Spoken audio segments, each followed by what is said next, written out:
Good afternoon to the grade 11s. We had our P.1 today, which was the comprehension passage, the summary, and the language editing.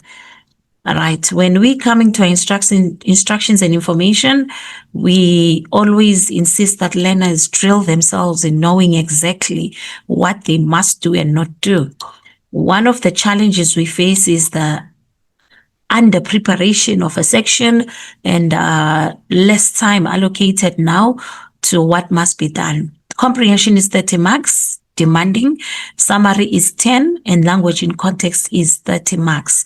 The instructions say read all the instructions carefully, answer all the questions, start each section on a new page, roll off after each section, number the answers correctly according to the numbering system used in the question paper, leave a line after each answer, pay special attention to spelling and sentence construction.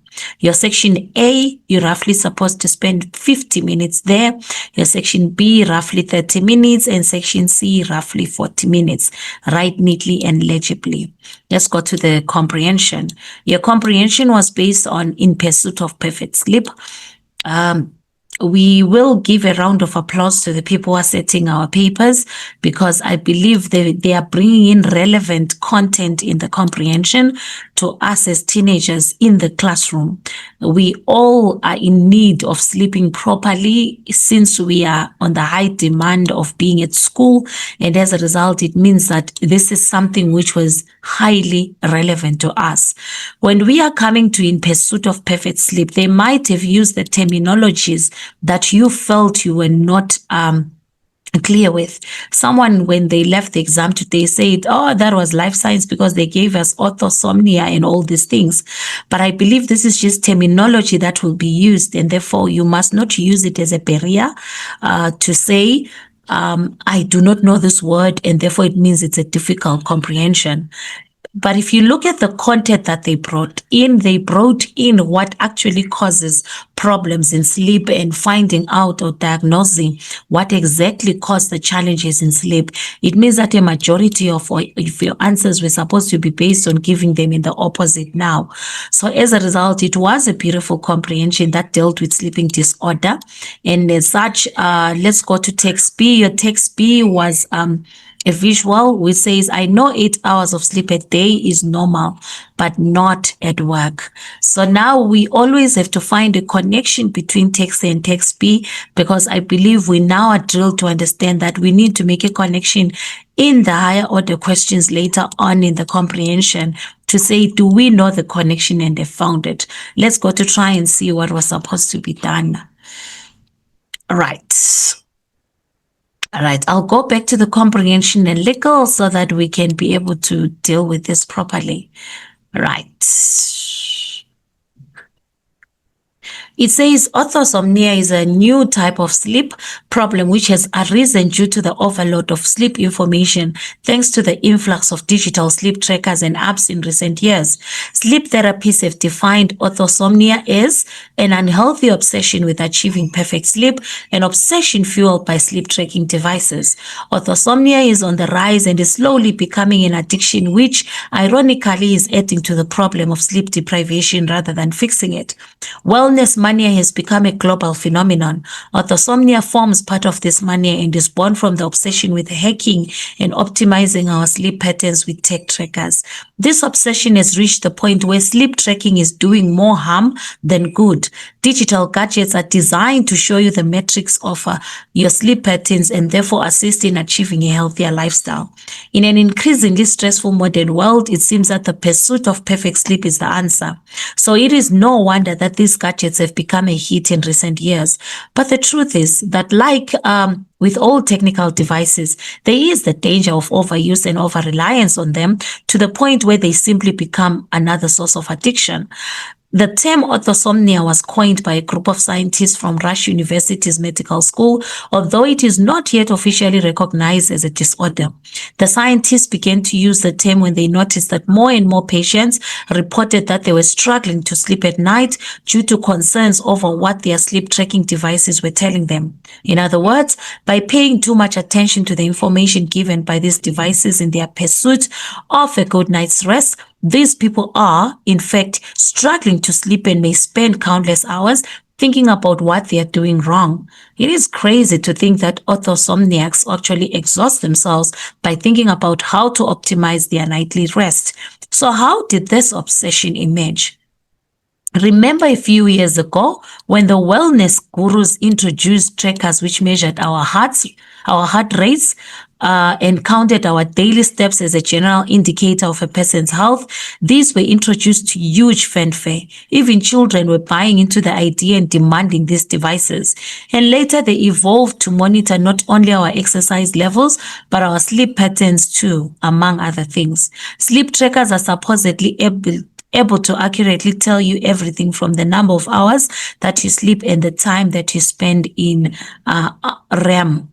The deep sleep phase, which is associated with brain development and learning, to how often you move, whether you snore or not, and the overall quality of your sleep. Sleep is an integral part of our well-being and something which will be cherished. But oh, how quickly we have allowed it to become just another thing to obsess about.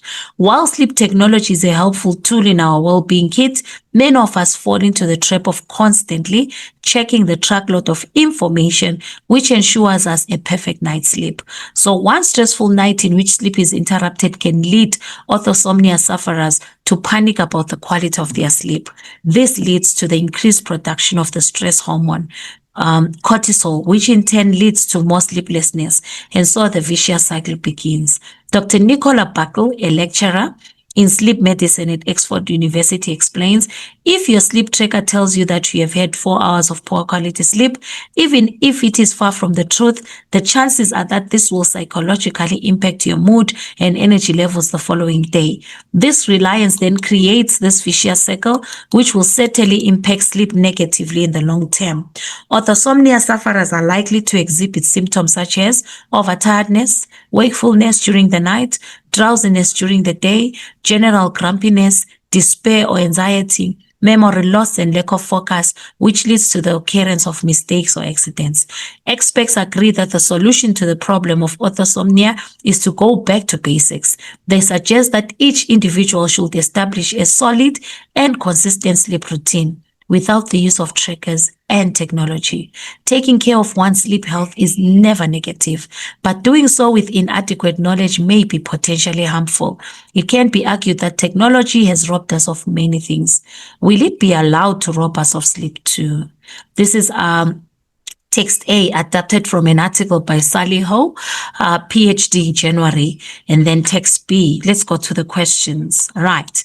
Our questions said 1.1. Okay. 1.1 said, outline your idea of perfect sleep and discuss, right.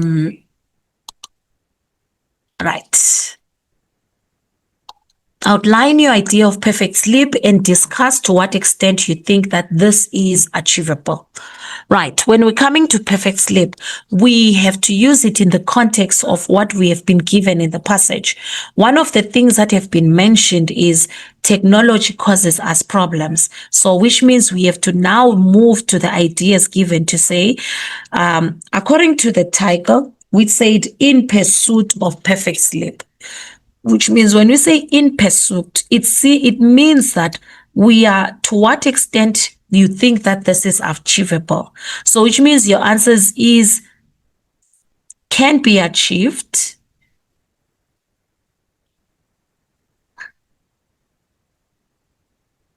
and mention the issue of less use of technology,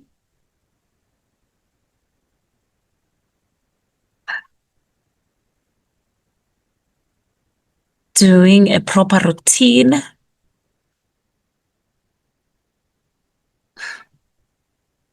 before sleep. So, which means we were taking the ideas, I'm just highlighting what we are getting from the passage that says we must find a way of finding to what extent this can be achievable. We can achieve it if we use less of technology and not rely on technology. The comprehension touched on over-reliance and overuse of technology, which now causes problems. So which means we have to now outline that if we can stop over-reliance and overuse of technology, it means that we can achieve a perfect sleep. So that's what we meant. But if you did not agree with that a perfect sleep can be achieved, it means you were supposed to be clear to say will be difficult to achieve because technology is now an addiction, and therefore it is the only way that people distract themselves, and unfortunately it overstimulates them, and therefore they cannot do without. So as a result, it was your ideas, but it was two ways. Can be achieved, will be difficult to achieve. As long as you substantiated yourself, you would have been fine. What, according to the writer, is the reason for orthosomnia being on the rise? We were simply focusing on paragraph 1. And I believe one of the things that they mentioned is that people have turned to technological devices in order to do so. Overuse, use of technical devices. I believe that's what they mentioned there for us. And as a result, one of the other things is obsession. That is a reason. I believe the other reason that was mentioned is the over-dependence that I talked about.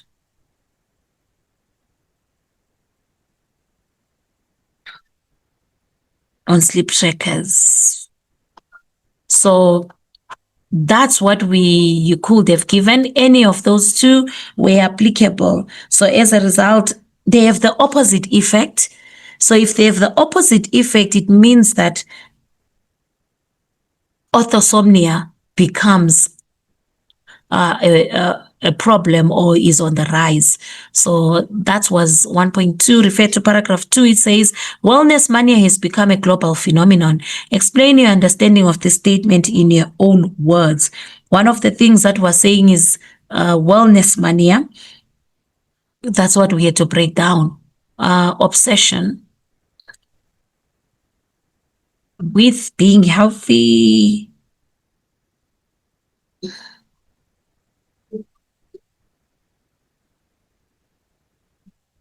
It says it's become a global is worldwide.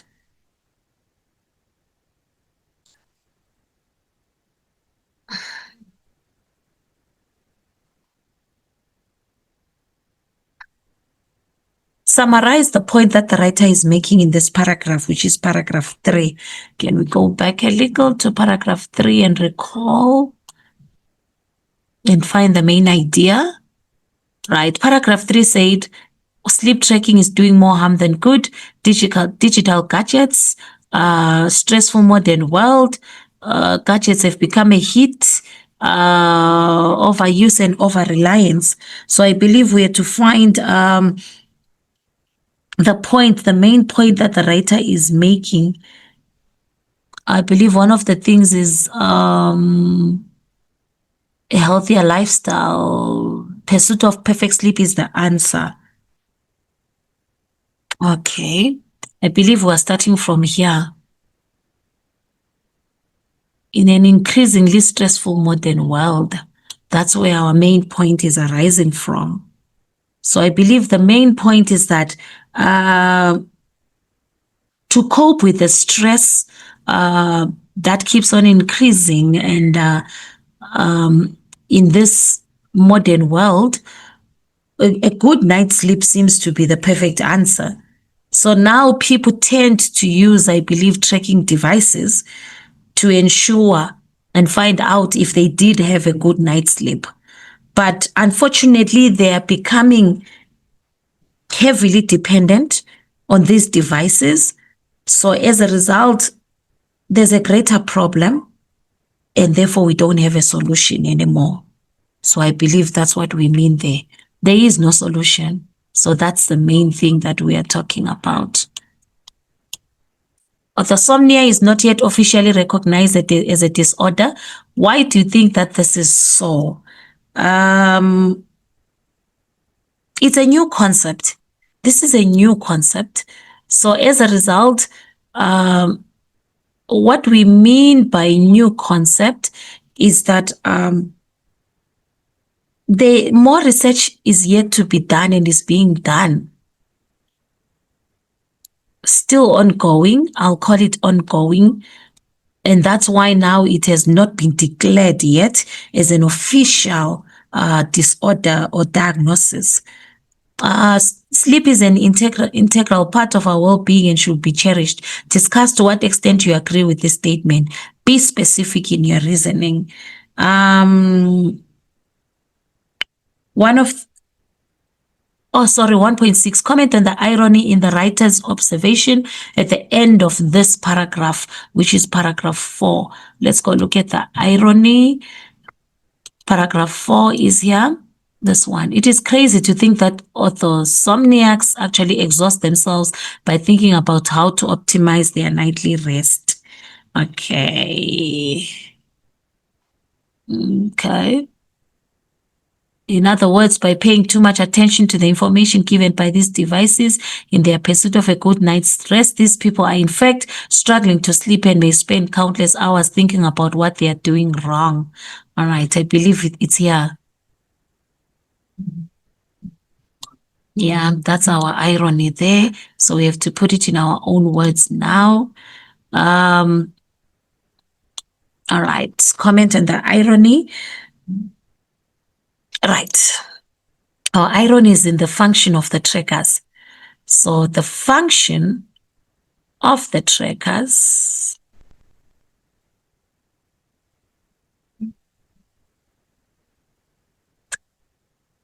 is to ease people's minds, right? But people lie awake, stressed,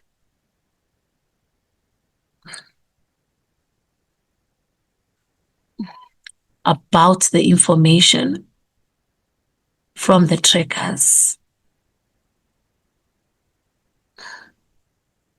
So the trackers are not doing their job because they are creating more tension in the users. So instead of them being eased and calmed by the issue that I'm using a tracker and I will find out, they are now stressed about the information that they will find from the tracker, and therefore it means that there's no easing being done. That was the irony. Sleep is an integral part of our well-being and should be cherished. That's a personal question. So as a result, that's where you're supposed to discuss. This is an open answer. When you say open answer, it means you give your reasons. So as a result, well-being, it means that for our health, your answers were supposed to touch on the health benefits, and the cherishing is on why we should use it and continue using it for the sake of our health. So which means you had to touch on those two. Answers were varying because of your own opinion. This is an opinion question, and therefore learners could have given a lot to say. It does ease the stress levels, because when you're sleeping, it means that your body relaxes and calms down, and therefore it means the stress levels or hormones must also now relax, which means that you become refreshed. When you are refreshed, you are able to tackle the next day's load of stress on a new path or a new leaf, and therefore it means you will cope with what is new. But unfortunately, if you don't sleep, it will be a continuation and a cycle which can lead to your breakdown. So those were the opinions that could have come out. I know there'll be so many. Explain why truckload of information is an example of hyperbole. I believe it's an exaggeration that is dealing with the amount of information which is given by the tracking device. So when we say truckload, it was an exaggeration of the extent and the amount of information given by the device itself. Number 1.9 says, explain how the writer develops the argument that people are too dependent on sleeper trackers. One of the things I believe it's the advice that she was given by the profession in the field. Let's go to paragraph 8 and take them out properly. If I remember clearly, it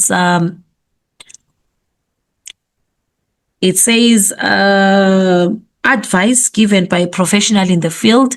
That was Dr. Nicola Buckley, sorry. So if your sleep tracker tells you that you have had 4 hours of poor quality sleep, even it is far from the truth, the chances are that this will psychologically impact your mood. So already when she develops the argument, she uses the advice that she's given, which shows the authenticity of the information. Secondly, I believe what she does is there's no accuracy in the information that is given. So it means that if it's not accurate, it means that most probably you won't have the correct answer of what happened. And I believe an opinion from the doctor talked about the negative impact of the trackers. So 3 things that she used were the advice. 1, it was advice. 2, it was the negative impacts. And thirdly, I believe it was the inaccuracy of the tracker. Results. So those were the 3 that she used to solidify her argument there. All right, number 1.8 says, explain why. Am I right? No, it was 1.10. Explain what it means to go back to basics. Okay, we all know it's doing things originally, going back to the simple way of doing things, original state. That's what we mean. Simple way of doing things. Account for the rhetoric at the end of this article. Okay, let's look at the end of paragraph 12 quickly. The end of paragraph 12 said, it can be argued that technology has robbed us of many things. Will it be allowed to rob us of sleep too? All right, what do we have? We have the rhetoric, and I believe one of the things we are going to mention is the issue of her frustrations. It's a way of voicing her frustrations of how the original state of doing things have been complicated by technology. I believe it's also to include the reader to think deeply or further about the extent to which they will allow technology. So there were 2 answers there. The first one was expression of her feelings, frustration, I believe, of her frustration.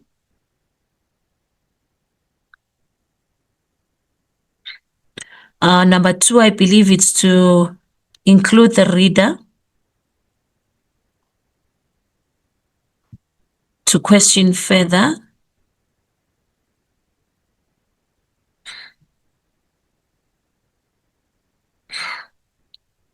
To what extent?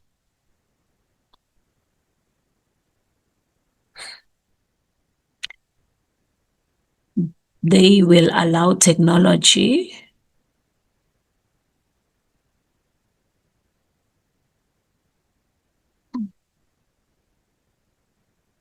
to affect their sleep routines. So those were the 2 marks. All right, we go to question 1.12, I believe. Account for the boss's body language in this text. Hands on hips, I believe, is what I saw when we looked at that. Let me confirm again. I saw her hands on her hips. Yes. Hands on her hips, I believe. There we go. So as a result, indicates that the boss is annoyed. I believe we're going to talk about annoyance there. Hands on hips. Annoyance is what we are seeing there of the boss. So as a result, because the employee is sleeping on his desk, so those were the 2 marks. Description of the body language and what it means and why the boss is annoyed. So those were the 2 marks, that the employee is sleeping on his work desk. Explain to what extent the lady's facial expression indicates that she is in agreement with the boss. I believe it's her wide open eyes, her mouth expressing the shock. So those were the things. Wide open mouth, wide eyes. I saw wide eyes and open mouth.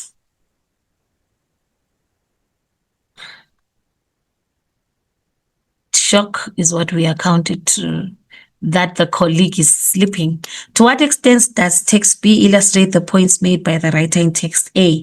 Remember, when we come to this point, we have to find out the paragraphs that touched on what we are talking about here. I believe one of the things, paragraph 7, I believe when we're in paragraph 7, before we went to the doctor's points, is that fall into a trap of constantly checking the truckload of information, a perfect night's sleep. So one stressful night in which sleep is interrupted can lead to orthosomnia sufferers to panic about the quality of their sleep. This leads to the increased production of the stress hormone, cortisol, which in turn leads to more sleeplessness. And so the vicious cycle continues. There we go. Our connection is in paragraph 7. So as a result, we are finding that it can increase, tiredness in the workplace, and therefore that's why they will end up sleeping in the workplace, because they did not get any sleep. They were interrupted. So that's the signs of an orthosomnia. So it's our link to paragraph 7. This is how we answer this question. All right, let's go to this space and try and put it down so that we don't miss the formula of answering this in the exam. One of the things we start with is that text B, it's under text B, so which means our first answer is from text B, not text A. The question falls under text A and text B, but remember it's at the end of the comprehension and falls under text B mostly. So we are finding a connection back to text A, right? Text B shows an employee sleeping on the job, which is supported by text A, paragraph 7. This is how we answer these questions. That stated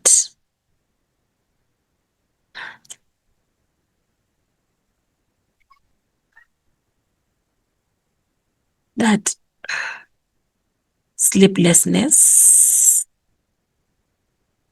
is the result of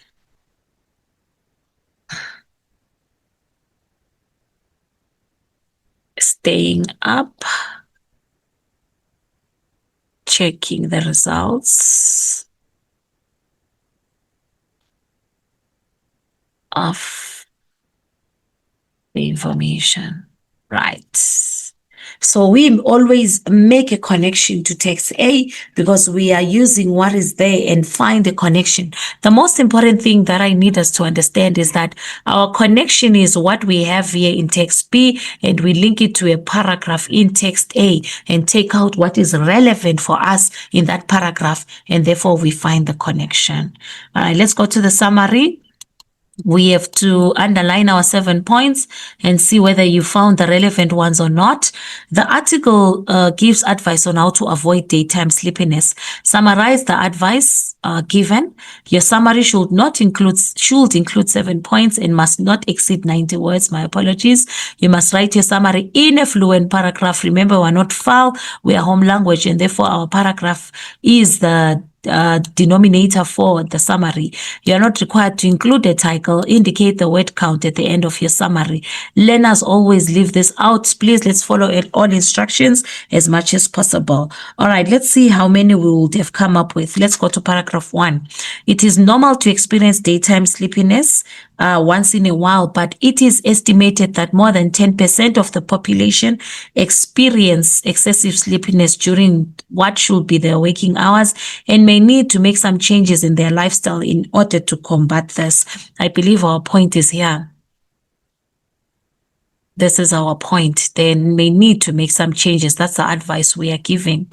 1, caffeine is a stimulant and may help to keep you awake during the day, but drinks which contain caffeine should not be consumed late in the day, as they may interfere with a good night's sleep. I believe this is what we are talking about. Should not be consumed late in the day. So that's our second point. Our third point, it's sugary snacks can give you a quick boost of energy, but this is often followed by a crash, which causes low blood sugar, mental fogginess, and further fatigue. It is better to choose low sugar, high fiber snacks. I believe we are here. Right, that's our point number 3. We are moving on with our 4th paragraph. Regular physical activity will keep you energized and allow you to sleep better at night. Definitely, that's our advice. We are there. That's our advice. Right, we move on. I believe whatever is coming after is right. I'll write or, because I believe I'm seeing 2 points, but they're falling under one category. So it means that in this paragraph, you could have taken the first one, or you could have taken a physical movement will make you feel less tired in the long run. So as a result, it means you could have taken either the first one or the second one to say under this being physical and active, those ones were relevant. That's why I wrote or there. Number 5, it says you may feel overly tired due to dehydration, so it is important to drink water. To drink water throughout the day. Right, I believe we have our point there. To drink water throughout the day. It is also a good idea to spend at least 30 minutes a day outside in the natural sunlight. Definitely, we are on natural sunlight in order to regulate your sleep-wake cycle. Deep breathing raises blood oxygen levels in the body. This lowers your heart rate, lowers your blood pressure, and improves your circulation. So which means it's deep breathing. That is the advice.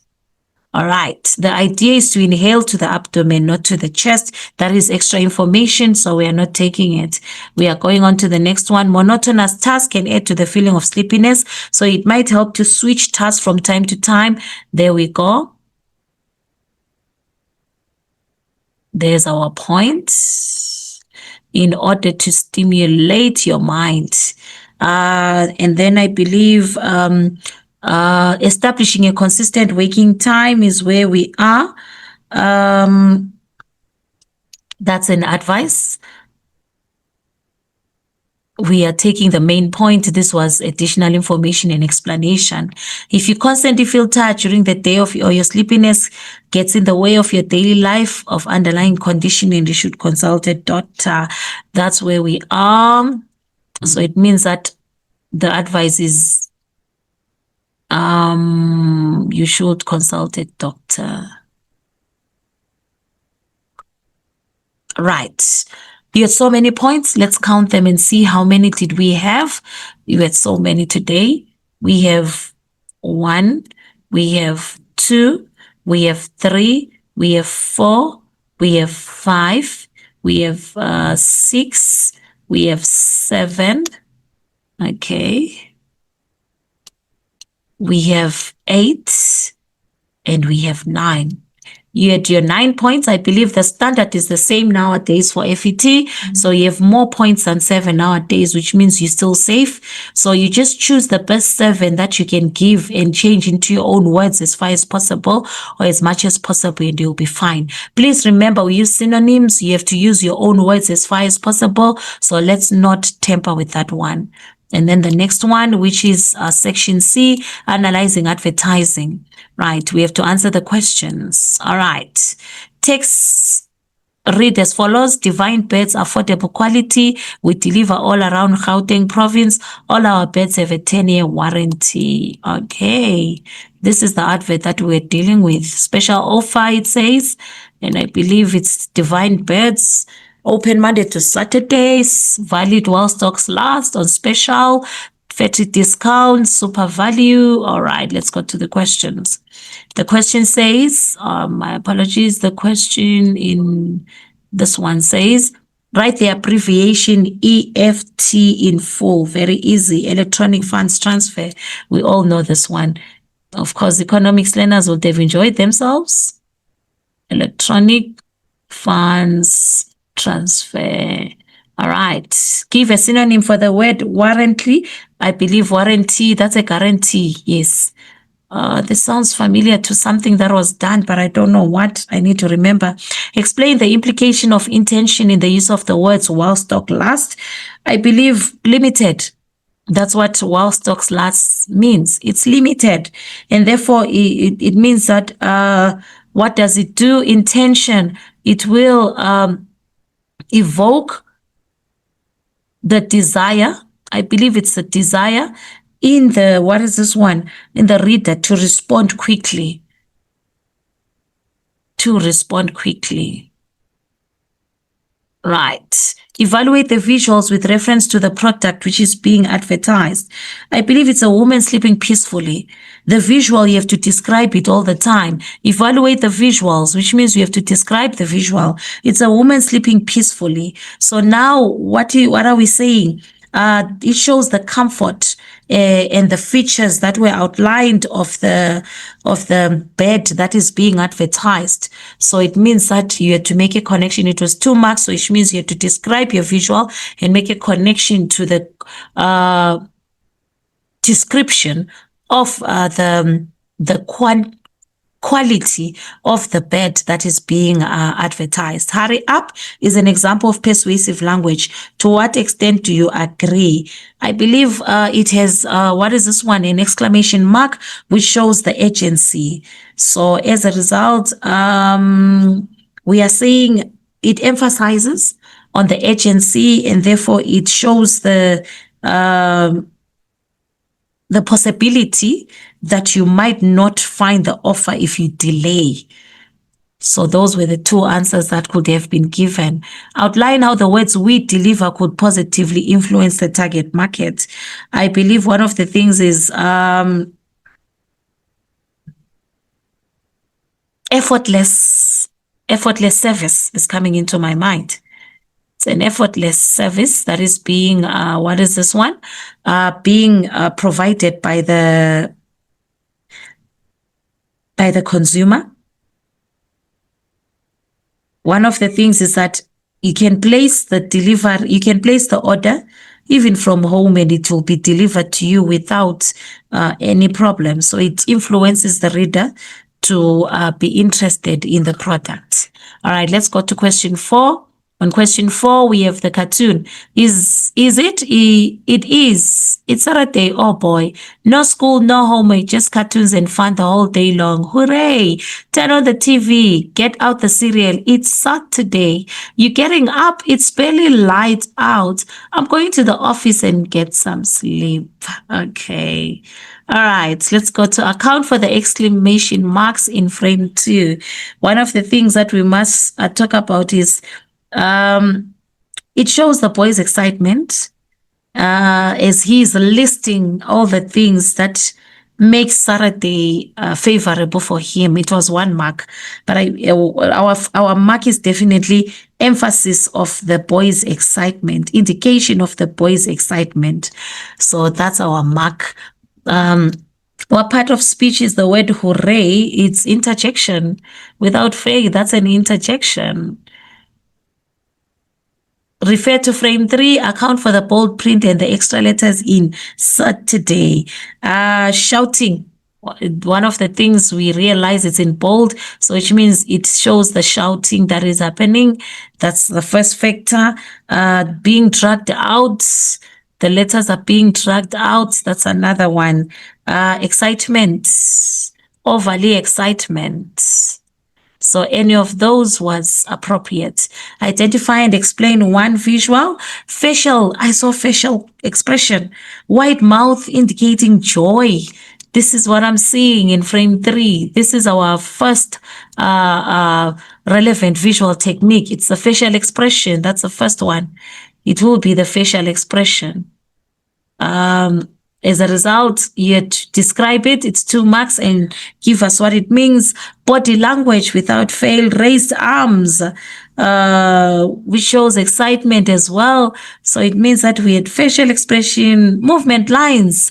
Yeah, I think so. We had so many bouncing that is happening. This is what we mean by techniques, all of these. So as a result, that's what we're talking about. So you had a lot that you could have given. So you just had to discuss one. I just had to revise all. Outline the connotation of the third words in frame 4. The connotation is, I believe, the boy is making too much noise for him to continue sleeping. So which means he'll go to the office where it's quiet and he will be able to sleep.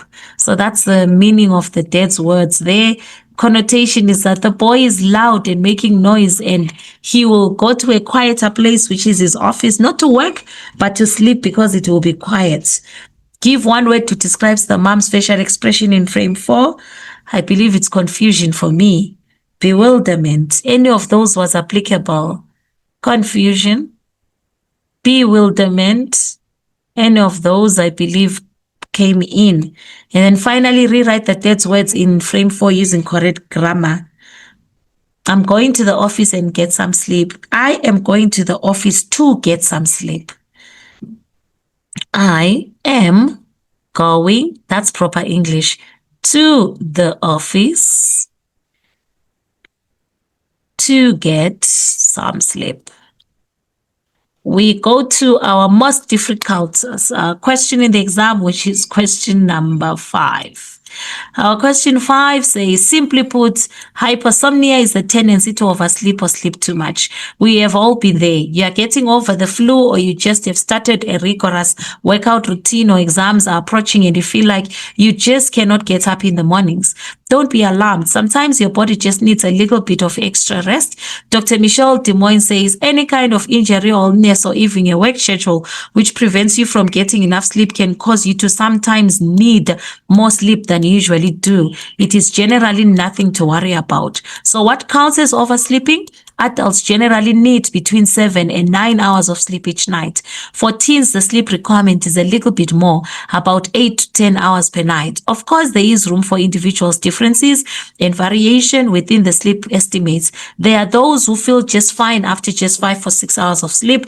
There are also those folks officially called long sleepers who make a habit of hitting the hay by 8 p.m. so that they can wake up bright-eyed and bushy-tailed at 6 a.m. Whatever works for you is probably A-okay, unless your sleep habits are affecting your ability to function. Hypersomnia is one of the first signs of depression. So if you're getting more than 9 hours of sleep at night, every night, for weeks at a time, but you will still wake up feeling tired and out of sorts, then you may be suffering from a mild depression and you should consult a sleep therapist or counselor. All right. Identify the truncation in paragraph 1 and write it out in full. Paragraph 1, what was the truncation? Exams, definitely. It's exams, which means examination. It's exams. I pray people got this one right and did not confuse. It's exams. Write out the following statement in reported speech. Examinations. We're supposed to write it out in full. Examinations. Dr. Dimon said a hectic work schedule prevents me from getting enough sleep. It will be Dr. Dimon said that. I'm going from there, said that. A hectic, let's go with it, work schedule prevented her, our tense becomes past, our pronoun changes from me to her, from getting enough sleep. From getting enough sleep. All right. Explain the use of the dash in paragraph 3. Let's look at it quickly and see what it was. A bit more, about 8 to 10 hours. That is definitely additional information.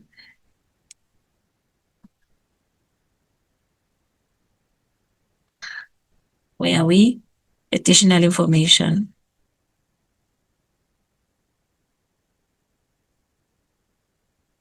Identify an example of colloquialism in paragraph 4. We are looking at paragraph 4 already. I believe it's folks. Definitely, that's the one jumping out there. Yes, it's definitely folks there. Refer to paragraph 4. Explain the term bright-eyed and bushy-tailed. Who make a habit of hitting by 8 p.m. so that they can wake up bright-eyed and bushy-tailed. Alert, energetic. Those are the things coming into my mind now. Energetic, revived. So those are the answers that are jumping out. Identify and correct the spelling error. I believe I saw officially. When I was reading, I think I saw officially.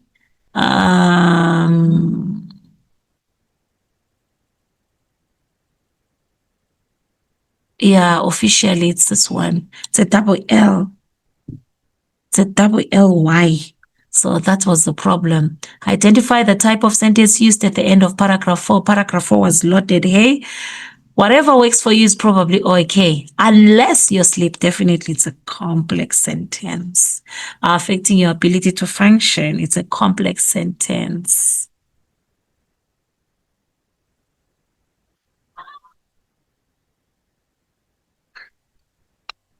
All right. And then it says, remove the redundancy in paragraph 4. I saw this first. I believe I saw in the first line, I saw two things. Yeah, individual differences and variation. That is redundancy. So it was individual differences within or individual variation within. So one of those had to come out.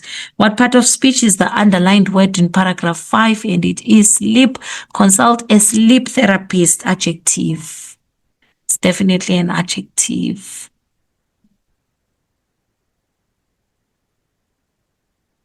All right, rewrite the following sentence in the passive voice. Teenagers need 8 to 10 hours of sleep a night in order to meet the average requirement. 8 to 10 hours becomes that. 8 to 10 hours of sleep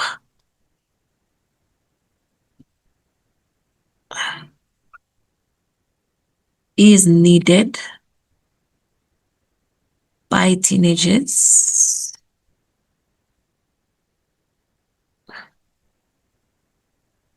in order to meet the average requirement.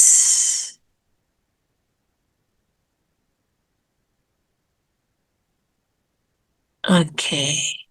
That's our 70 marks that was done this morning by the grade 11s. Let's revise. Let's make sure we seal in all our sections, seal in all our content and the strategy of answering the questions. And I believe everything will go smoothly as the year progresses. A good day to you all.